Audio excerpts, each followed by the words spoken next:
So, of course, my answer is going to be absolutely the church is worth getting up for. And it's not what you've done or what's on your resume that matters, but it's who you are. And we're reminded that God delights in us because he created us, looked at us and said, yeah, that's good. And to be reminded of that, to have some time set apart to just reset every week, like we all need that.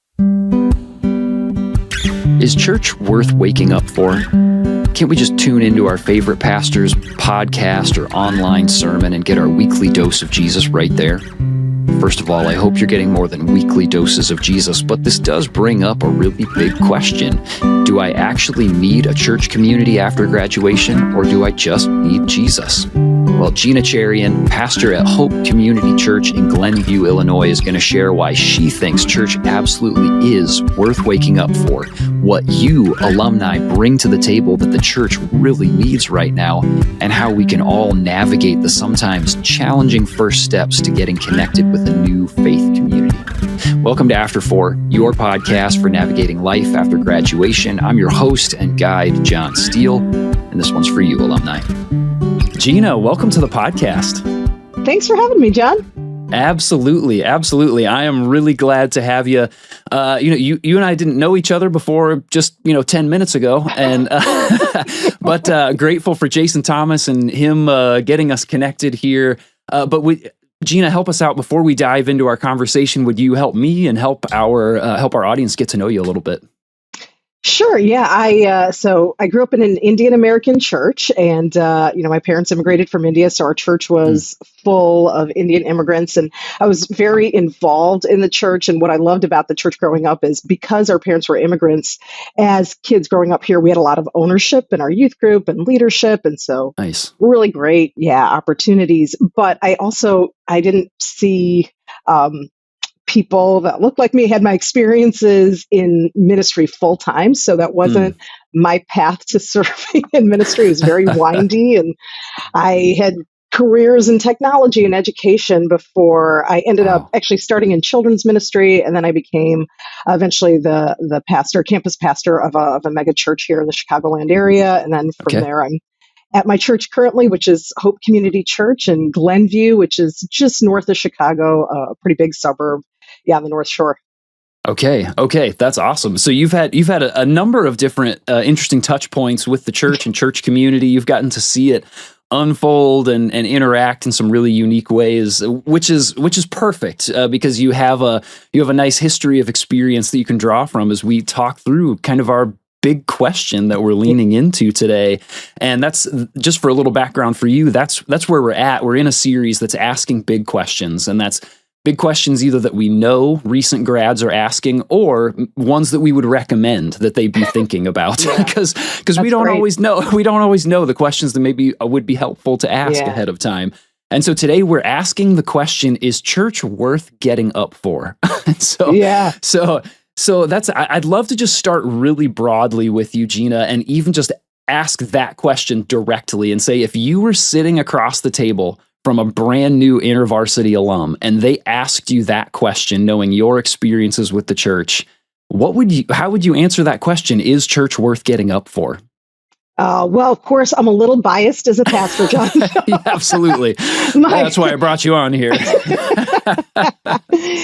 So of course, my answer is going to be absolutely the church is worth getting up for. And I'll tell you that my experiences, one of the things that I have navigated is kind of feeling homeless and trying to figure out how do I find the church that's right for me. It's, wasn't the church I grew up in. And so I've been a part of so many different expressions of the church. And so it's tough sometimes, and it requires some experimenting and figuring out and kind of almost navigating different church cultures and what that looks like. And how do you be yourself in a context that maybe is totally different, from what you've experienced in the past. And so I just acknowledge that. But I would also say, so much of schooling and getting to the point you graduate from college it's based on, there's all these milestones, right? You get grades, you graduate, and there's kind of a very clear pathway. You graduate, and it's so disorienting because that pathway, those milestones, they're all kind of gone, and you just are trying to figure it out. And I would say that the other piece too, that about growing up, and at least the culture I feel like I'm seeing now, is that there's so much, achievement orientation. Like where you go to college now is like a competitive sport, and competitive sports are like jobs. Like, I mean, it's all these different things, and you graduate, and all of a sudden actually feel like it's a great opportunity when you come to church to be reminded that you're not the sum of your achievements, and it's not what you've done or what's on your resume that matters, but it's who you are. And I actually feel like it's a really ripe time to remember that. And so I think, is the church worth getting up for? Yeah, because that's the place we come to every week. We're reminded that we're not who we are, that God delights in us because he created us, looked at us and said, yeah, that's good. And to be reminded of that, to have some time set apart to just reset every week, like we all need that. And so I'd say absolutely the church is worth getting up for. Yeah, I appreciate that you mentioned just like what a stark contrast it is stepping into this new season, because there's so many of those measurable milestones. Yeah. You get down in the weeds of something like, I mean, your exams, your tests, your papers that you're writing, like you get a grade written at the top of your paper, right, or put into whatever electronic system that you can go and check and see, where am I landing this year? Yeah. And all of that kind of goes out the window when you're when you move into this new season. And even just the way that we sort of have started kind of gamifying everything that we do, that like, all right, if we can turn this into almost this competition, or you get a badge for completing this kind of thing, it makes people more likely to engage with it. And then you step into a church setting, like there's no real overt checklist of, am I hitting all of the things here? Does this church check all the boxes for me? Have I added boxes that it shouldn't need to worry about? None of it's gamified so that I get badges for participating. You are really just going in as the human that you are, interacting with other humans in that space and trying to figure out, like, is this the right spot? Yeah. And I also just like want to acknowledge the fact that you and I were talking about this a little bit before we hit record. And that's just the reality that, like, this generation of college student, of recent grad, they have such a perspective on the world. Like they have eyes on what's happening around the world.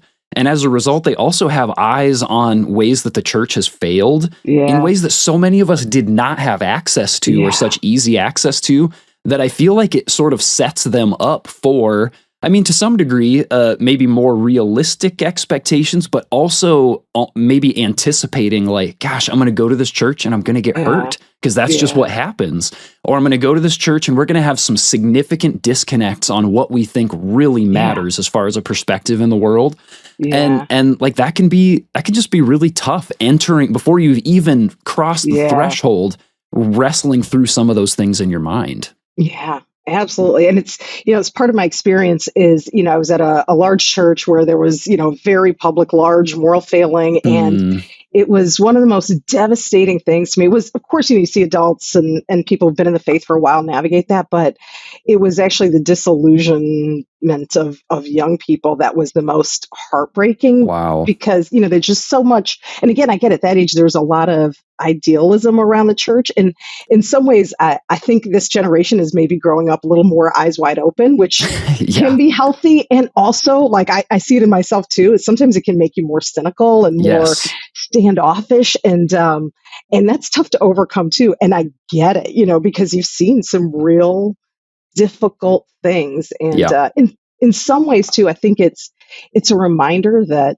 I think we always say, the church is flawed and we're, sinful people. So of course, the church isn't perfect, but that's all great in theory. When you experience that in real life, when you feel really genuinely hurt, it's much harder to navigate. And so I feel for Gen Z in particular and some of those experiences. And I also believe it helps them just have a richer perspective, and also maybe just some good cautions and warnings and thoughtful questions that they can bring to the table that I think actually would be great for the church to hear and pay attention to.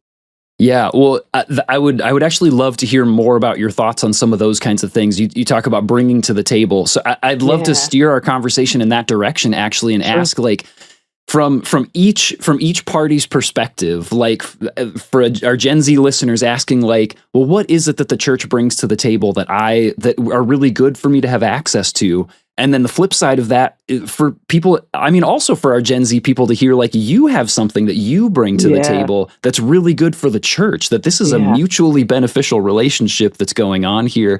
So I wonder, can you speak to just like one or two of those things of like, this is what each party brings that the other one needs, not just for a trade-off quid pro quo, but for like we're better together because we bring these things to the table. Yeah, I think I'll actually start with what I think this generation brings to the table because I get really excited about that. Sweet. It's obviously the gospel never changes, right? But the expression of the church does and looks different from generation to generation. And I kind of grew up in an era where it was bigger is better, right? You think big malls and, chain restaurants and things like that. And now, like, you want to shop online. You don't even want to go into a store if you don't have to, you want to go to like the farm to table, unique restaurant. I mean, and so things have shifted so much. And again, maybe it's kind of where I'm located, but I see those kinds of shifts in the church where a lot of the church in the era that I grew up was like, man, bigger is better. And the more you are doing and accomplishing for God, like we're going to celebrate that. And you kind of wanted to be a part of something big and that was doing like all these huge things. Yes. And, and I see this shift now to people longing for like real community, a real experience of God, like to feel his presence, to feel move of the Spirit, to like be with people together in community and real relationships. And I honestly, like, we're figuring out how to do that. And I think Gen Z, I feel like this next generation has so much to offer in terms of the direction of the church and where are we headed and how does the church need to shift and adapt. And, the church is a big institution, so sometimes it's hard to steer that. But I think I look forward to hearing from the next generation. One of the things we've done at our church is a few years ago, actually our church started during COVID. And we had a lot of students at that time. We started meeting in a forest preserve. It's a kind of a crazy story. We started on Zoom, then in a forest preserve. And we were sitting around one day and there's just like 3 of us on staff at the very beginning. And we were like, we have all these students who've been doing school from home for a couple years, and now they're coming back to church. It's very disorienting. What do we do? And we were like, well, and I sat down with one of our students. He was 19 at the time. And he said, do you have any internships? And I was like, no, but sounds like a great idea. So there were 3 of us on staff in that first year. We had 11 interns, all ranging from the ages of like 16 to 24. Wow. And I feel like that really shaped our church. Like they weren't spectators, right? They were invested in the church, speaking into it. I mean, they were part of our services. And so that kind of DNA has continued. And that internship program for us has been one of the key ways that we get to hear voices. And we have a young adult community now too, but it's been a really powerful thing to not just have people who are like attending, but who are basically on staff and speaking into all the different ministries around the church. So wow, that's really amazing. I mean, to have we talk about. I mean, our church also started during COVID, which was a crazy experience. Yeah. Here we are 5 years later, still kicking, which is pretty awesome. But we've talked a number of different times about like what does it look like to have young people's voices in positions of like actually speaking into where are we going, what are we doing? Because we've noticed that like the younger generation of the church makes up a huge percentage of our church population. It's like. They're the ones. We gotta prep for them, and so I love that you're finding space to do that, and that means that there are opportunities for Gen Z to step in, for this new generation to step in and say like, here's what we're learning about the world, which oftentimes comes from almost like a hopeless perspective, not Gen Z's perspective in particular, but like where so much of that information comes from is like, man, this place is just falling apart. And instead to be able to take like, here's some of the realities that we're experiencing and to infuse it with the hope of the gospel and their excitement for intimate community and not just like sometimes changing the world can feel like, oh, that's too big of a that's too big of a bite. Like let's boil it down to local. Like let's get intimate with the people in our community here. Yeah. And what does it look like to have like world change effect on a across the street level? Right. And it's amazing to be able to think about Gen Z being able to speak into church communities in that way, which sometimes can get very grand, and we can miss sort of the practical, our neighbors across the street kind of ministry. Right. And that's amazing. And so then flip side of that, like what's something that you feel like, okay, and this is something that the church brings for Gen Z that they really need in this season of life? Yeah. Well, this probably isn't going to come as a surprise. This term comes from Jonathan Haidt, who wrote The Anxious Generation, which I'm sure many of your listeners have either heard or read or familiar with. And he uses this term, and it's a friendship recession. And I really liked the way he phrased that. Okay. Yeah. And he's saying, obviously as a result of technology, and whether it's gaming for guys or social media for women, that we have these breadth of friendships, but not the depth of relationships and community. And obviously kind of the disembodied nature of connecting virtually versus in person, and just the lack of really deep human connection. And, just like, if there's a recession in the U.S. economy, the government does some things, right? They, lower interest rates or provide some jobs programs. I think actually what the church does is it doesn't solve the friendship problem or community problem, but it's a rich space where people are coming together looking for that. And it's not, and there are shared interests, but it's like a shared interest that's bigger than yourself, right? Like, how do we live out this faith? And so I think what the church offers is a place where people are coming together, trying to follow God the best they can. And it is a place people are looking for relationships. I mean, we just did a survey of our congregation, kind of preparing for the fall and what our groups are going to look like. And I mean, by far, I think over 80%, when they said, what are they looking for when it comes to groups? It was friendship, connection, finding a place where I can get to know people. And so I think for this next generation, the church is a fantastic place to find that community. And again, forget technology for a second. We're a more mobile community, and we move for jobs, and so you're away from maybe where you grew up and the friends you had in college. And so it's like, how do you make deep friends? Like, it's hard to make old friends, right? But we all want like old friends, people we can show up with, be ourselves, And I think the church is the place. It's just the perfect place to start. And it's hard too. I mean, it takes time, and it takes, trying different groups and getting used to different people's personalities. But I'm like, man, there's so much richness and depth in these relationships. And I always joke that like the only things that are eternal are like, God, heaven, Jesus, and the people we're around. So like, let's invest in those. Yes. Oh, I really appreciate that you just name, like, church doesn't solve the relationship problem, but it does create so many opportunities to explore relationships at a different level. Because, I mean, in particular for our alumni, they've come from a place where they have been rich in relationships with their peers, which is great. Like, there's something about walking through an experience with somebody who is also going through it. But then there's something really beautiful about being able to enter a multi-generational community. Yeah. And to be able to say, like, there's like a couple over there that's been married for 50 years. And while I may not like have a, midnight movie night with them on a Friday, it might be really great to go have dinner with them a couple of times a month if they're willing to host me, just so I can learn, like, what does lifelong relationship look like in this type of life, not just a school life, or, people with young kids, or peers that are also stepping in. You have all of these different opportunities, and young professionals and people that are experiencing the world just a couple steps ahead of them. And what a cornucopia of relationship opportunity that there is, that you might not find your, like, at least not immediately, you might not find your one absolute very best friend, but you might find a whole community of people that are ready to support you and to walk through this new season of life with you, and to teach you, what does it look like to do this life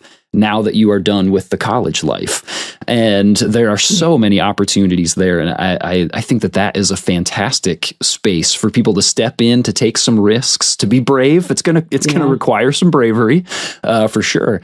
But I love that opportunity is there. Thinking about some of those things, like, are there just one or two like practical steps that you would encourage our young alumni to consider as they are investigating a church, or even still just wrestling with this early on question, like, seriously, is church worth waking up for? Should I even spend my time? Like, do you have a one or two practical steps that you would invite them into?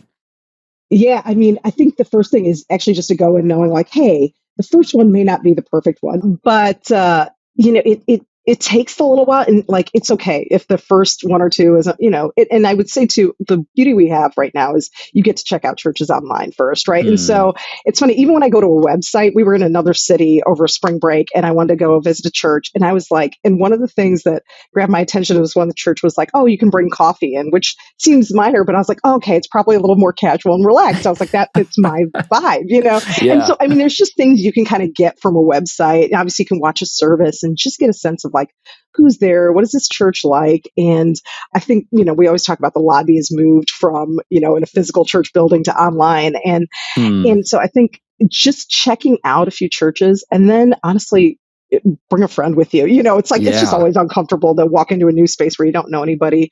Bring a friend. Sometimes I'll even say, hey, if there's a way to contact the church ahead of time and just say, hey, I'm looking for a church, I'd love to talk to somebody. I think and again, like, it depends on if you like to talk on the phone or email or whatever, but that's a way to just practically, check out churches. But I tell you too, like, it's so easy to walk into a church and then be a spectator. And like, I just want to encourage like your listeners, like, get in the game. And I think about, we talked about, you can rub shoulders with people of different generations, and that's awesome. And even if you're not like meeting with people, you're just around people with different kinds of life experience. But also I see we have a group, a 20s, 30s group, and several of them are serving in our like kids ministry, and our kids are so drawn to them. And I'm like, oh my gosh, I see them like after church running up to them and like wanting, kids running, showing their like Rubik's Cube and things like that. And I'm like, oh man, you have such an impact. And like, it's not just our kids and student ministries, but, greeting at the front door and really being a part of the church body. And I'm like, we need your voice, and we need your input and direction. And it's hard to do that off on the sides, like get in the game, and again, try some stuff out, but there's just, we want and need their impact. Yes. And that, like, whether it's right or not, I will say that if you get involved at some level of like volunteering, it probably means that you have somebody who is like kind of supervising that space of which means you have a built-in person who's looking after you, like who's checking in and asking, like, hey, even if it's checking in to ask, like, hey, are you available this Sunday? A conversation has been started, right? and you can lean into that. And if your answer is yes, he's like, I'm super excited. Like, I would love to talk more about what it's been like, what my experience has been like, and like, can we grab some coffee? Or with your fellow volunteers, like you have built-in space where there's a little bit of context that you can sort of build further relationship off of. And like you said, where you have an opportunity to speak in, which I would recommend early on to do very humbly and very thoughtfully. Right. Because a lot of these things have been running for a while. They've found some sort of rhythm, and you might bring some new perspective to the table. But maybe give yourself a few times of volunteering before you necessarily throw a lot of critique or input out there. But like you have built-in community already in your fellow volunteers right there, which is just amazing. Like, I love the fact that every Sunday we have a volunteer gathering before church starts, and so we sit down, we talk through important parts of the service, we mention prayer requests, we pray for each other, we have a moment of quiet just to like, let's just sit and recenter. And you have these built-in spaces to connect and to volunteer and to participate. And what an awesome just like jump start that gives you into church community right there, because you just immediately become one of us. Because you're here just doing this stuff with us, and that it's really amazing. So I appreciate that invitation for sure, of like, man, find a place to try stuff out. And if it doesn't work out the first time, it's okay. Like, it's all right. Okay. Just keep testing, keep trying. That's right. And I really appreciate that. Gina, along with some of these practical pieces of advice, I wonder, do you have just a final pastoral shepherding word of encouragement that you would give to alumni in this first year of life after graduation as they're asking big questions about getting involved in churches? Yeah.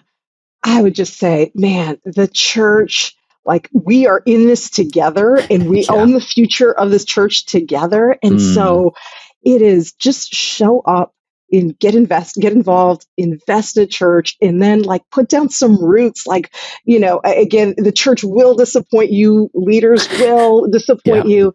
And, with wisdom and humility, bring those things, to the surface, bring those things to light, talk to your pastors. We want to hear from you.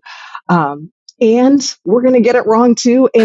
But hopefully we're building this together. And again, and really it is, of course, it's God building his church, but he uses his people. And you can, and sometimes I have been in this place where it's so much easier to be a critic, I have been in that place where I get to I'm like, oh my gosh, why would they do this or say that, or, run this that way.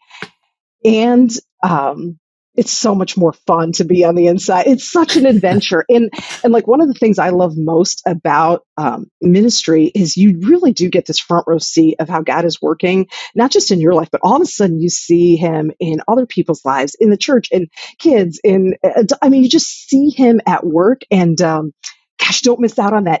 There's such an adventure out there. And the longer you stay away, the easier it kind of is. So I'd say in that first year after graduation, start looking, make it a priority, find a church, and then invest and put down some roots. And man, I just get excited about the future of the church if we do that together. So is church worth getting up for? I'm sure you already knew the answer that we would put out there was a resounding yes. But obviously, we also recognize the challenges. It's not as simple as just getting up and going and then everything is perfect. Like so many things in this season of life, connecting with a church takes time, it takes energy, and it takes grace for the church and for yourself, and a healthy spoonful of bravery and determination. And it's not just for your sake, alumni, it's for the church's sake. I hope you heard Gina loud and clear that you have so much to offer the church. Just as much as you need a community of people following Jesus, that same community needs you. Yes, church is worth getting up for, because even though you will absolutely see each other at your worst, you can't be your best without one another. Gina, thank you so much for your time and investment in this next generation of alumni. I am so grateful for you. Alumni, be sure to come back next week as we wrap up our Big Question series by asking, how much is enough? Until then, consider sharing this episode with someone who needs to hear it, and I will see you in the after, alumni. Thanks for listening to After 4. This podcast is brought to you by the InterVarsity Alumni Relations Team, hosted and produced by John Steele, production assistance by Mike Zantera, edited by Caleb Leppert, and our After 4 theme music was written and performed by John Steele.